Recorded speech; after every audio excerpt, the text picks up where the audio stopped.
Hello, everyone. Welcome to the DMV Business Show. I'm your host, Otto Sevilla, and today our special guest is Adam Segal.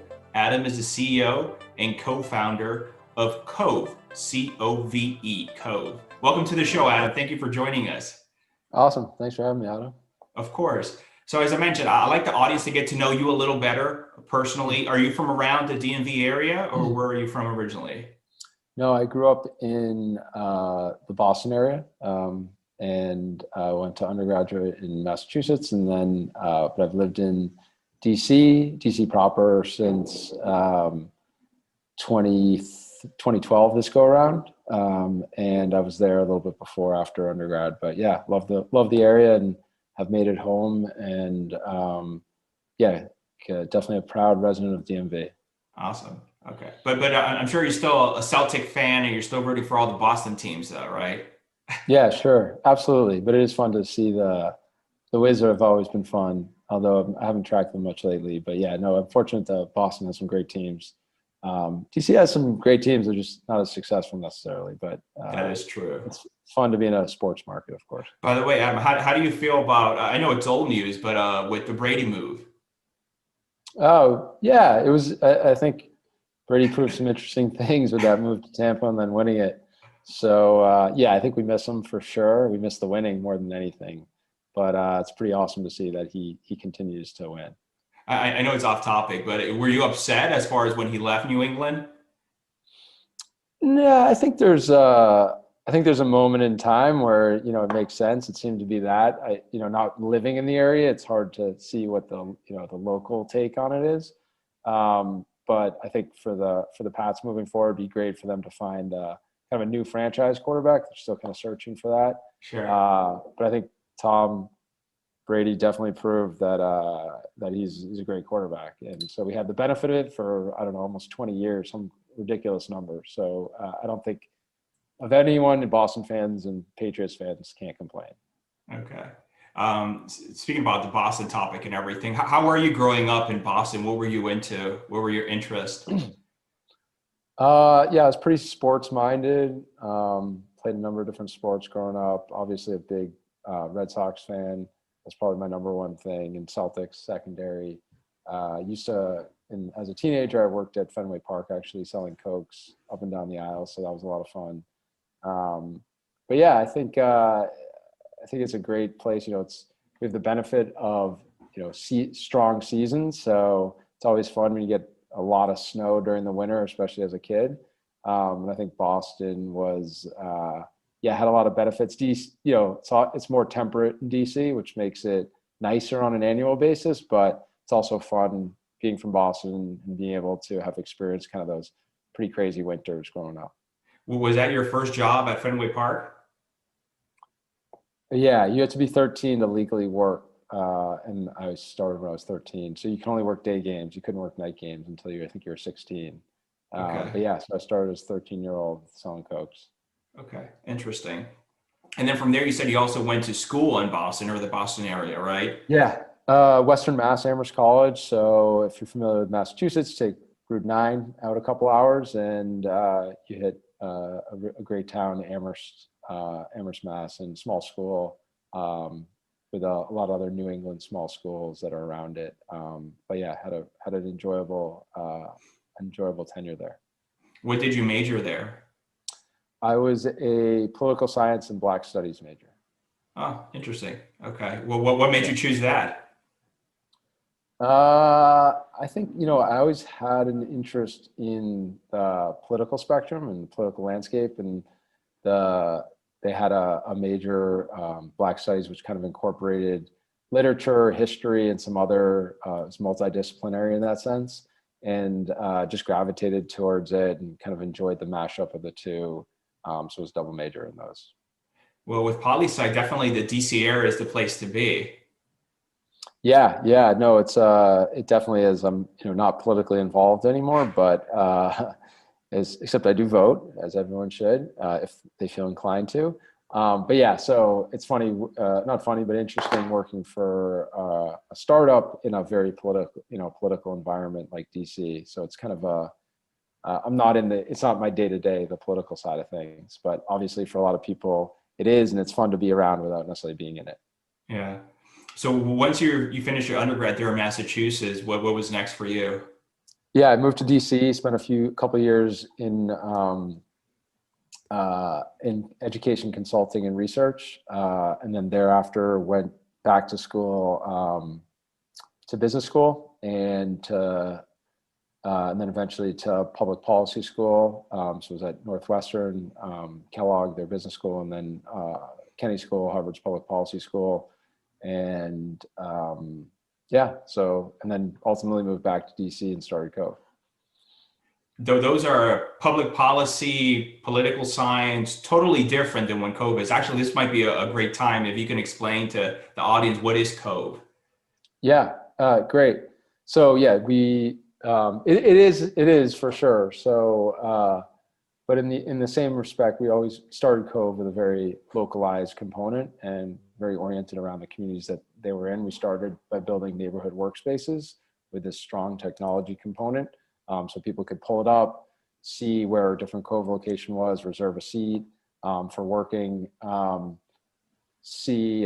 a seat next to particular people, pop into other locations, and you weren't tied to any specific desk. You were just a member. And so there's very localized to the neighborhoods in which they were located. And over the past few years, we've taken that same platform and worked with owners of commercial office and multifamily residential and unlocked that very consumer-driven, tech-enabled experience for tenants and residents. So it's been a lot of fun to kind of apply our product and our approach to just different environments, but all with the same objective of a great technology experience and great service, and really just bringing people to the forefront in a way to optimize not only where you work, but also where you live. That's great. Adam, so right after finishing your master's, is that when you immediately started Cove, or did you do other things prior to Cove? No, yeah, I wrote the business plan for Cove actually in that public policy degree, and then met my co-founder, Jeremy Scott, who was getting his PhD at the time in computer science, and he eventually dropped out to work on Cove, but we always had technology core to everything we thought about, and we went at it and learned how to build a business in real time, and you get some ups, you got some downs, and just an enjoyable experience, and look back on kind of that time and where we are now and where we're going very fondly, and excited about what's next. That's great. You mentioned that's where you build your business plan when you were in school there. What made you even think about Cove or even going this route and this type of business model? Yeah, I think two things. One, I wasn't a great employee in general, and so I thought it was the jobs, but I think it was me more than anything else. And so I took a class in entrepreneurship and kind of got insight into what that was, and that's where I wrote the original business plan. And at the same time, I also worked in, as I noted, I wasn't a great employee. I'd worked in investment banking that summer prior in infrastructure finance, which is more public oriented in terms of building infrastructure projects, but it further solidified how I wasn't a great employee. And so I kind of went on the opposite end of the spectrum, wrote this business plan, and was excited to kind of start something. Didn't know what that meant exactly. Harvard had an incubator system, went through that and applied for it. And then came out of it and said, hey, I'm going to give myself 12 months. I believe I stayed at home for that year. And so I wasn't incurring costs. And yeah, just worked on the plan, kind of operationalizing it, and then raised some seed money and got started. Sometimes, not all the times, but day one, when the company's founded, looks much different from day wherever we are now. Was day one, is this what you had in mind, or how did it start as far as what services and products you were offering to the public compared to now? Yeah, I think it started out of a personal need, which was combined with our general philosophy on where the market was going, which was, with technology, you can work in a lot of places. You don't need to be in a centralized office anymore. And so how can you provide places for people to work more localized? They can walk 10 minutes as opposed to commute 30 minutes or drive an hour. And that came from a personal pain point, having been in an office, not really enjoying that experience. and then having worked from home for a year, realizing that it's just very isolating. So I found myself gravitating towards more social environments like coffee shops, but they're not designed nor intended to be workspaces, but society and the market has kind of repurposed a lot of them. So you go into a Starbucks and a lot of people are on their laptops. And that's because of technology and the ability to work from wherever, but not necessarily having anywhere to work. So I think that was the premise, or the challenge we were solving for, and kind of where we saw the market going. Where we are today, I think is still in the same world of how do you just make work a better experience? And we do that through our technology and service and the people that kind of revolve around Cove and the ownerships we support. The distributed nature is still related to it in terms of giving people more choice, putting that experience in people's hands. I think the office is an incredible place and has an incredible amount of value, and it's going to be optimized for in the future in the way in which we interact. But as a standalone place just for a desk, it's less valuable. And so how can we as Cove and an organization work with forward-thinking owners to optimize for that value and create a great work experience? So when you do go to the office, you're super excited and it adds a ton of value to your day. And for some people that may be 1 day a week, for other people, maybe 5, but giving people that choice and making more of a consumer product and putting tools in the hands of people to unlock that for them.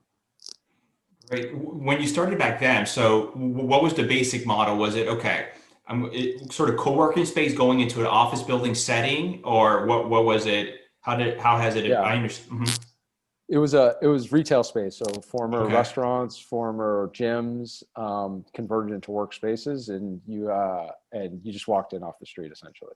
Okay. And you got a membership plan. We started originally by the hour. It was as flexible as you possibly could be, where you'd pre-purchase hours, and they ranged from like $2 to $3 an hour, and it came included with things like coffee and printing, and then ultimately moved to more of a membership model, monthly membership. It's modestly priced. Our plans have started like $99 now to give you nights and weekends access, on up to I think $250, which gives you access to any location. But that was from the Cove branded. That's from the Cove branded workspaces. In terms of the ownership, the places in which we support either owner-run works or owner-controlled workspaces or their buildings, that's up to our partners, and we just enable whatever experience or solution from our menu of offerings that they want to create. So we customize them based off of what is your asset, what are your objectives, and then how can we help you obtain those objectives from a technology and service perspective. I understand. So before you would come to, let's say, a mixed-use building, whether it's a office on top or multifamily, you would go into the ground floor, retail, and it might have been, maybe it's a vanilla shell box, or maybe it was a former coffee shop. Your preference was to go into a vanilla shell box and have a blank canvas, or was it hopefully find a former restaurant, coffee shop, leave some of that former infrastructure in place, and then work from around there? Or? Yeah, totally site specific. I think we always kept elements of whatever was there. For example, in our DuPont location, it was a former Benetton turned G-Star Raw, I believe, and right on Connecticut Ave, and we kept the changing rooms as call boxes. So definitely trying to work and basically demoed most everything else, but kept some elements in terms of kind of the what was cool about the prior space and what we wanted to retain, and kind of added a cool element. It was like wood paneled to the kind of the overall look and feel, but then obviously from there creating an optimized work experience around that. Okay, I like that. So it sounds like, are you doing both now as far as your own, and then also helping landlords if they want to implement something like this? Yeah, by and large, for us, things have been shut down over the past 13 months. So we haven't operated any of our own spaces over that time. There are examples of buildings being open, but in general, office is very lightly used, but we're still supporting companies and our clients and ownership in the way that's most appropriate for them and for that specific asset. But yeah, so moving forward, we're rolling out our software in a number of different markets, not necessarily physically us on site, but kind of unlocking that experience from a technological perspective so people can do it on their own, and just giving that kind of tech-enabled offering to tenants to create more of a modernized experience. So we'll be in a number of different markets, which is super exciting for us.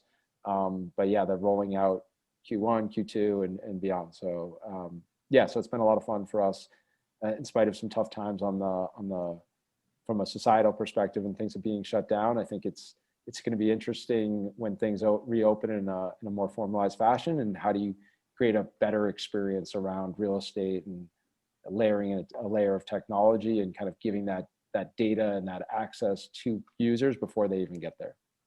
Now that you mentioned this, COVID, how, the pandemic, how has it affected, one, both your own locations, and then two, the ones for you're working with ownership? What are you seeing? Yeah, in our own locations, it's tough because people are, forced to work from home by and large. Some people want to, but not necessarily anyone wants to work there all the time. So we can't provide a service that we know is valuable right now based off of the current health environment. But at the same time, we closed in, I think it was March 12th of 2020, and we just knew, it didn't make sense. In terms of, sorry, the other question was on the ownership side, in terms of how those have done. Yeah, I think, it's just, everything's a different world right now, in terms of actual use. But I think it's opening people's eyes to how they can use technology and innovation to think through, what is a hybrid workspace? What does it mean to work hybrid? So I think it's going to be really interesting.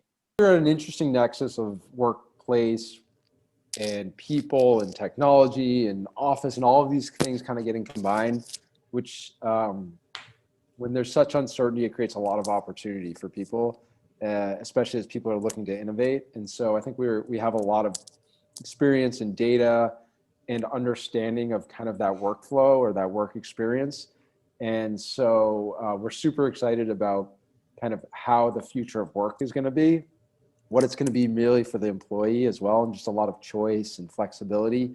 And then how we can be a part of that story, not only from the user experience, but also the people who own the assets and want to create this environment and these modern future of work opportunities. So I think we're really excited about what's going on from a work perspective and kind of where we fit into that. Do you see, I guess, the conversation with ownership saying that, I don't know, before, I don't know, an example, what would be a typical average footprint? How many square feet would an office landlord have for this model allocated to this particular asset and building?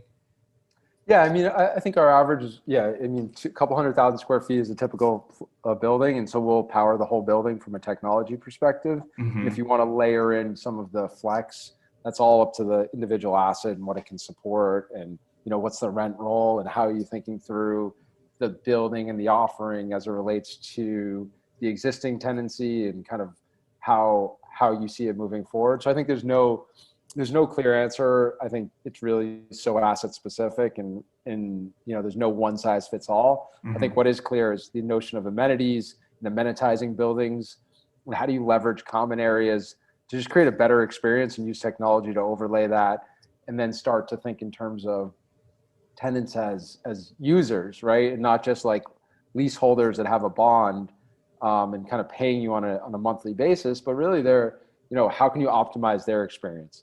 And so I think when you kind of get to a better middle ground, when you think in terms of the user experience and how can you solve for that, not only from an ownership perspective, but also on a day-to-day operations perspective. I see. How many locations did Cove personally have?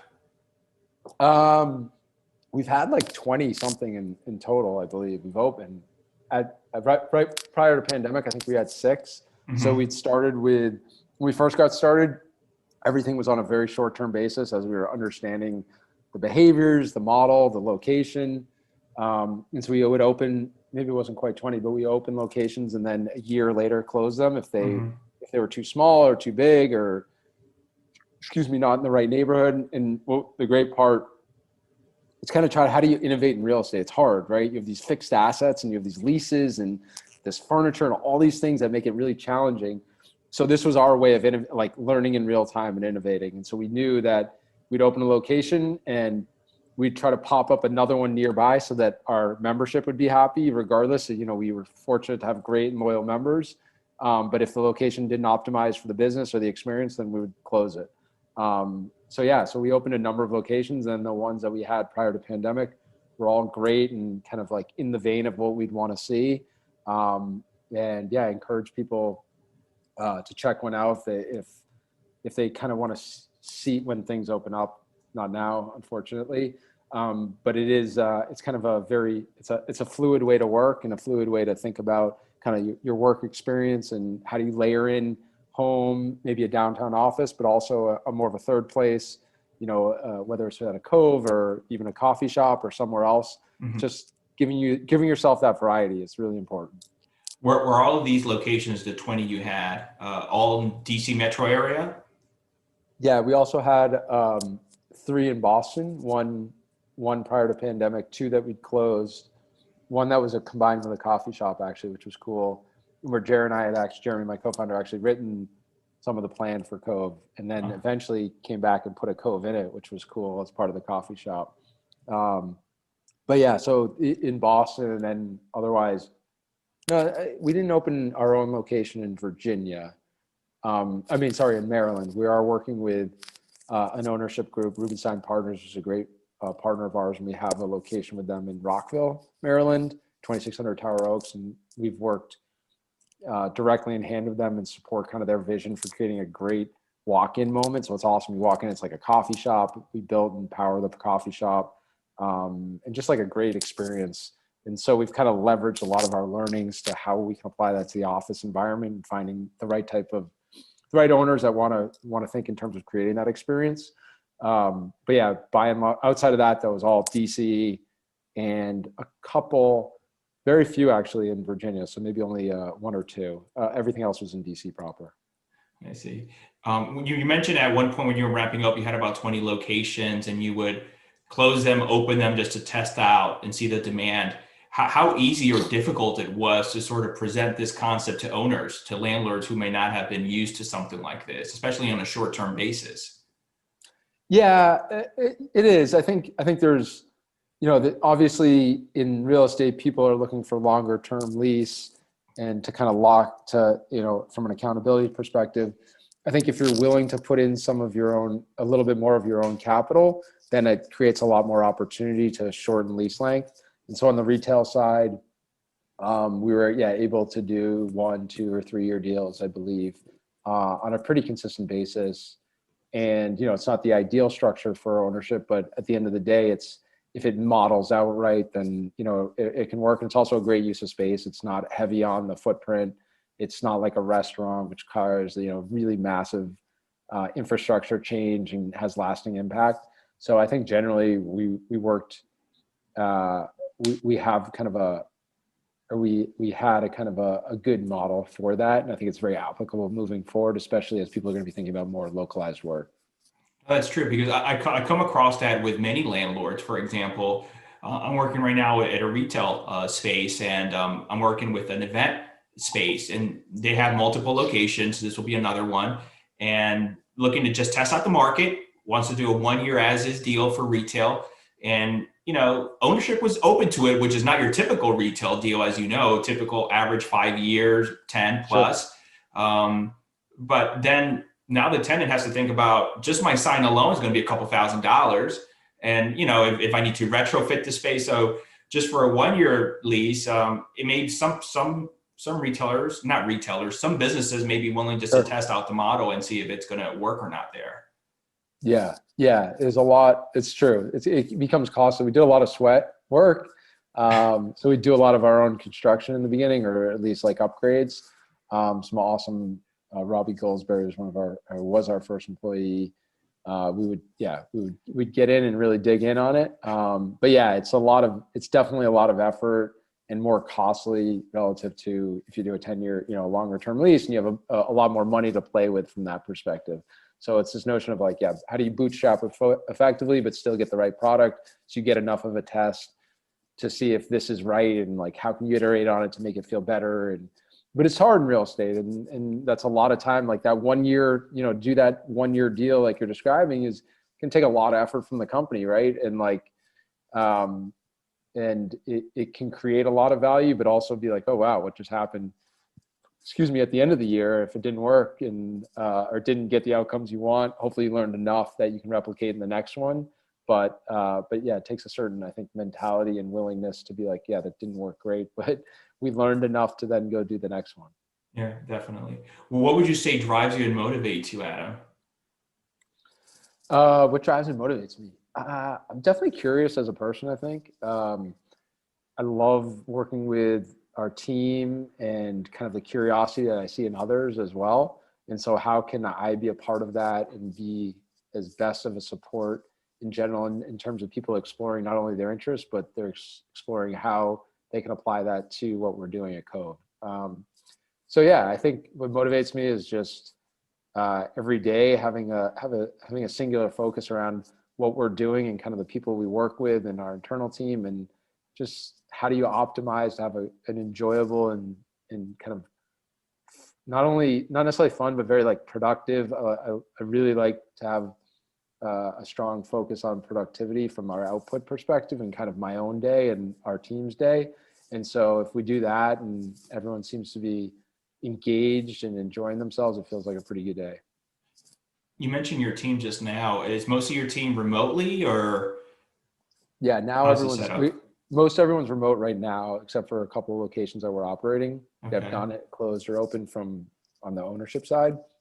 But we have, we have a fairly big product team. So we have developers in Colorado or all across the country. We just hired some new people, I think, in different markets. So we're pretty agnostic from that, especially now. But we do want to think, we're excited to think in terms of when and where do we come back together. And I think that's what's great about having an environment like the office that you can leverage. But yeah, on a day-to-day basis, we can do our job pretty effectively from a lot of different places. We had on the show recently another sort of real estate tech related company out of Northern Virginia. And he was like, I hire everywhere. He was like, I find talent now. He was like, that's a good thing with COVID. He's like, I find talent. I think he mentioned Colorado, to everywhere, all across the world. And it's great as far as that aspect. It doesn't have to be centralized now in the DC metro area. Yeah. Yeah. I think it had universally been happening for sure prior. I think it's just opened up the notion of also people being able to go and move where they want to be. So now there's a lot of talent dispersing. And so that's why you're also seeing this rise in distributed work and kind of remote hiring. Because if you want to move to Colorado, go, like, why not? Like, Yeah. your employer doesn't have to be based there, nor should it be based off of whatever contingent upon what your job is, your skill functionality, and kind of the requirements of how you're successful.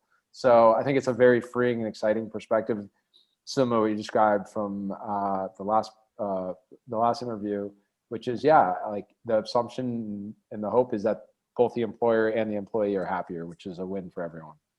Speaking about team, how big is your team now? And, it's important surrounding yourself with the right team members and the right people. How are you finding them and the talent? Yeah, that's a challenge, right? When you're a small organization, a startup, fit is almost as important as experience, as important as skills, important of all of these things. And if it doesn't align with the mentality, it's not going to be successful for anyone.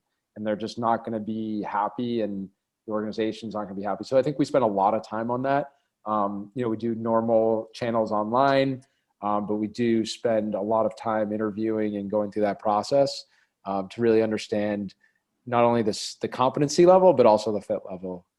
We just don't have that luxury based on our size, which is a little less than 20 people right now on a full-time basis, to be able to have, people that that mutually don't align.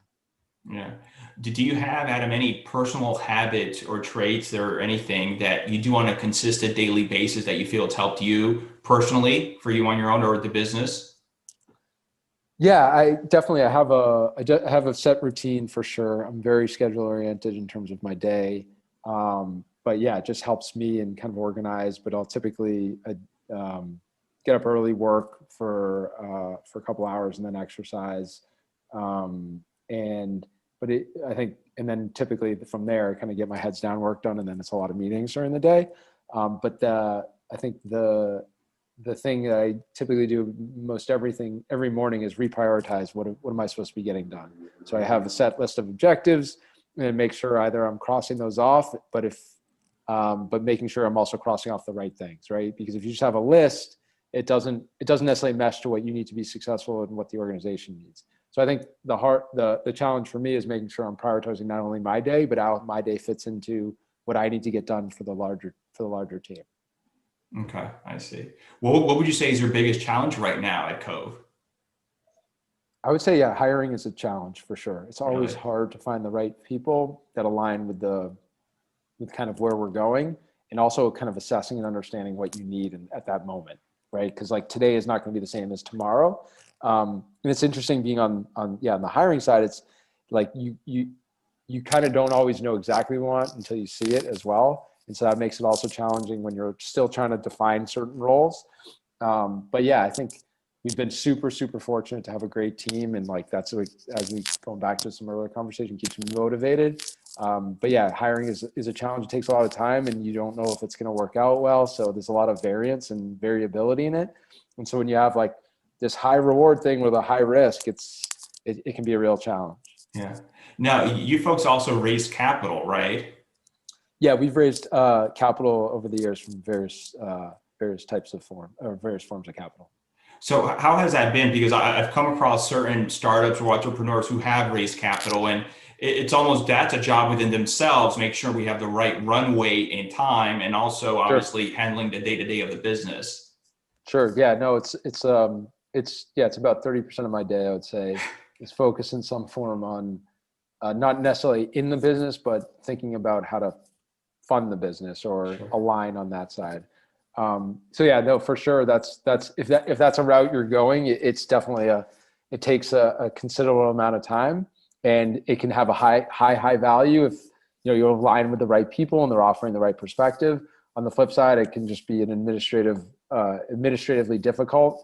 But I think it's up for each individual, each organization to decide what they need. We've been fortunate to have some good partners on that side and some great ones, and hopefully some more in the future. But yeah, it kind of speaks to what are your objectives, where are you going, and then who can be. It's not just the team that supports where we're going. There's other funders, advisors that kind of feed into that, and so it's kind of my job. One of my jobs is to kind of coordinate that and make sure we're focusing on the right things, but also involving the right people to help us focus on the right things. That's great. What do you know now, Adam, that you wish you would have known at the start of your business career? Start of my business career or start of Cove? Start of Cove, let's say. Yeah, I think I'm shocked by the general. I think it's like the number one thing I've learned is, I believe it's not the concept you have. You can always tweak it, right? Like that's less important. It's the notion of like, are you the perseverance behind it? Like we've been doing this, like you should sometimes give up more, like, but you should give up, not like, it's not always the best to continue on and like even to make it work. But I have been shocked at like how that has played into our business and kind of our mentality, and that the concept went out a long time ago. Like that revelation, like we can do, like, that's fine. It's all the other things. It's the running a business. It's the hiring. It's the fundraising. It's all of those things, and keeping those in order of prioritization at the right time and kind of at the right progression, and less so like what we're actually doing. You mentioned just now a little earlier, as far as just continuing in that perseverance. How would you know as far as when to call it quits, or does quit even exist as far as when you have your own business? Yeah, I think it's hard because you don't think in terms of that. It's kind of like when you're on a path, it's hard to, at least for me, to realize there's an alternative path. Mm-hmm. And again, that's not necessarily a good thing, but you get pretty focused and dialed in. You're like, no, we're going to figure this out because there's a solution for it.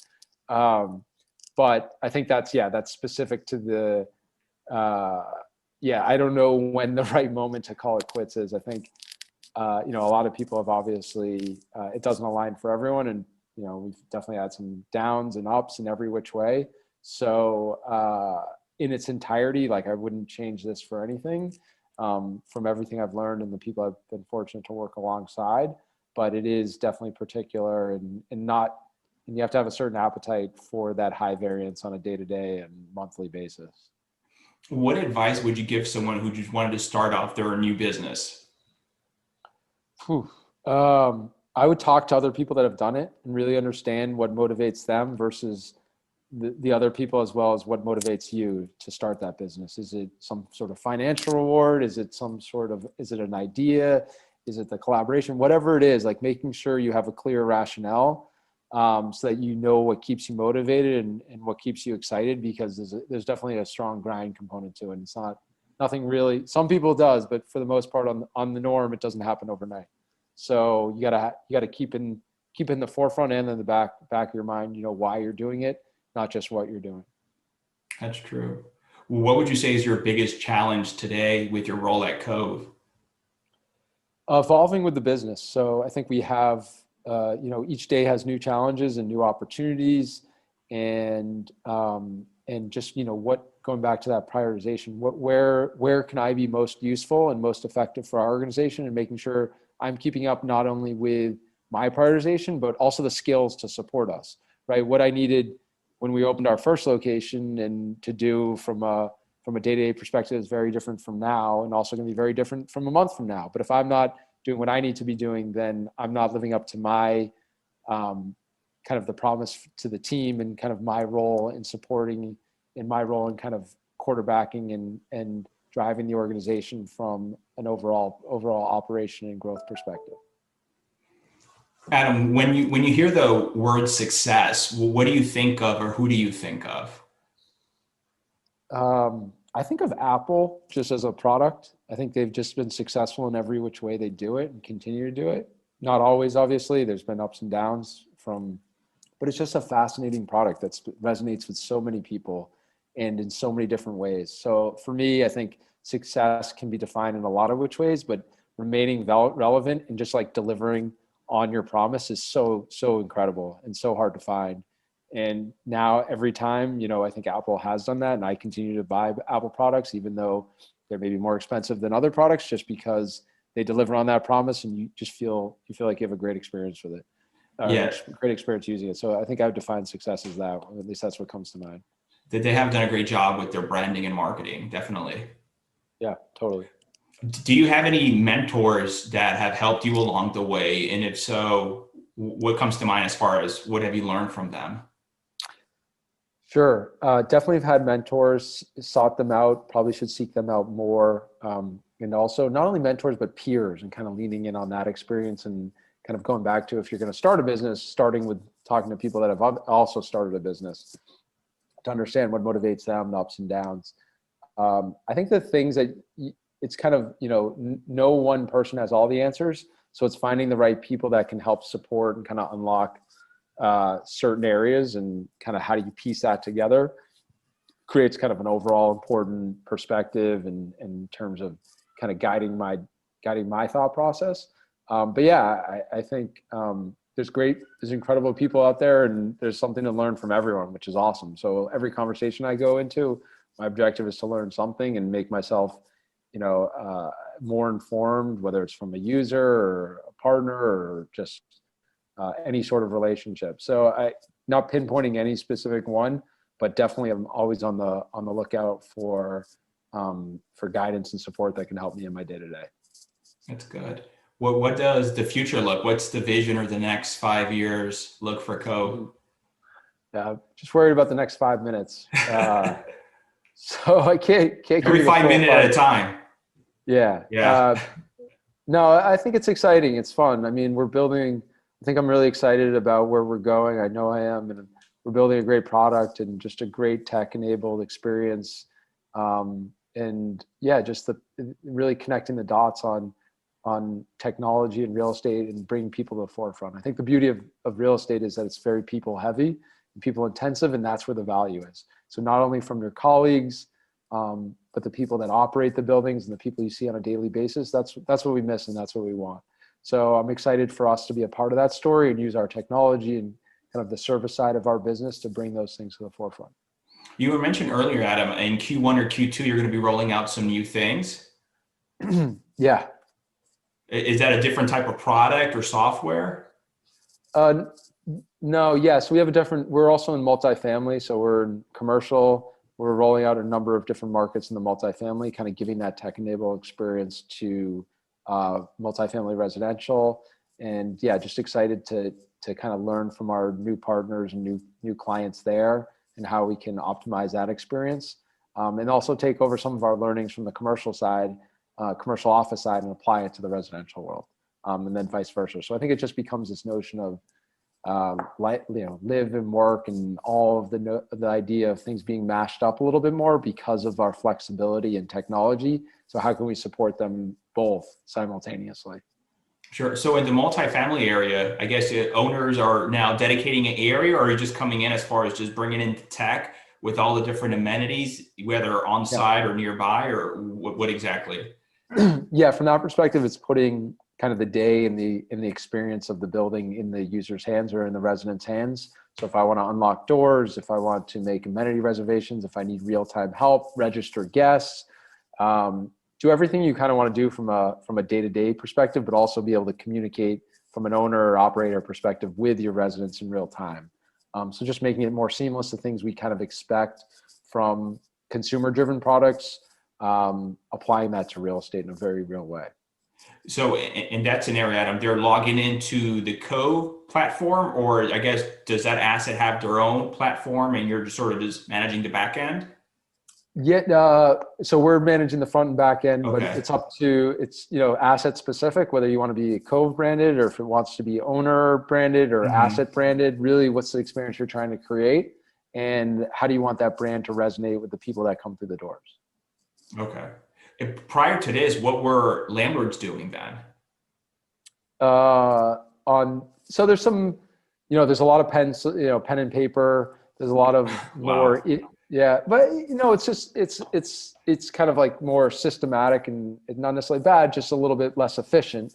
And there's also a lot of email traffic. So doing a lot of things in email, and we can streamline it.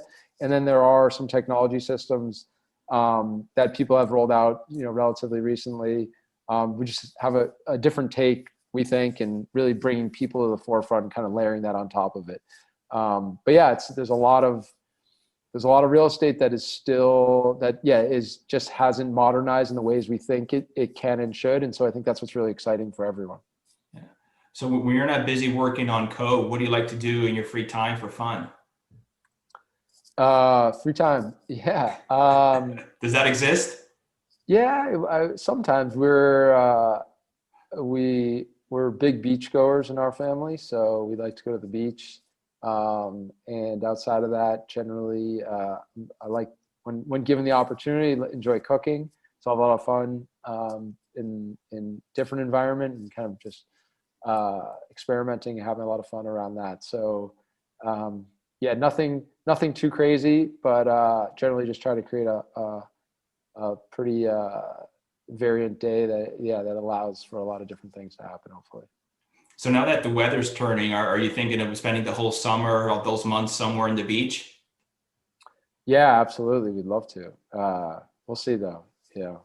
It's DC in the summer is really hot. So It's very humid. yeah. So it makes it a challenge.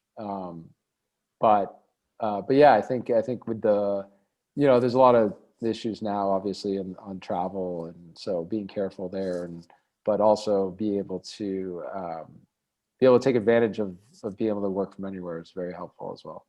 Where would you head to if you had to stay in the States?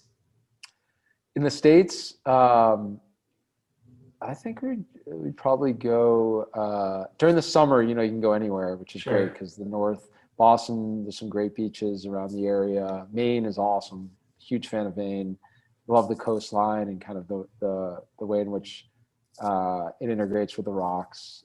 So yeah, we'd probably go north and spend some time up there, on the beaches and kind of some of the more coastal areas of Maine. Do you still have a lot of family around Boston? Yeah, absolutely. My parents still live up there. My siblings have dispersed, but yeah, definitely have some family up there. Sure. But it sounds like DC is going to be home for a long time for you. I think so. Yeah, because now you can go anywhere, right? Yeah, it's true. You totally can. So I think, yeah, it's freeing in that sense. But I'm a fan of DC, and don't anticipate leaving anytime soon from a resident perspective. Because you see all these people, and I'm sure you've seen everyone's supposedly fleeing New York City or whatever, all these major metro hubs and heading down to South Florida or Austin or whatever it may be. So you never know. Yeah. No, it's, I think hopefully people will find what's right for them and it works out. Sure, definitely.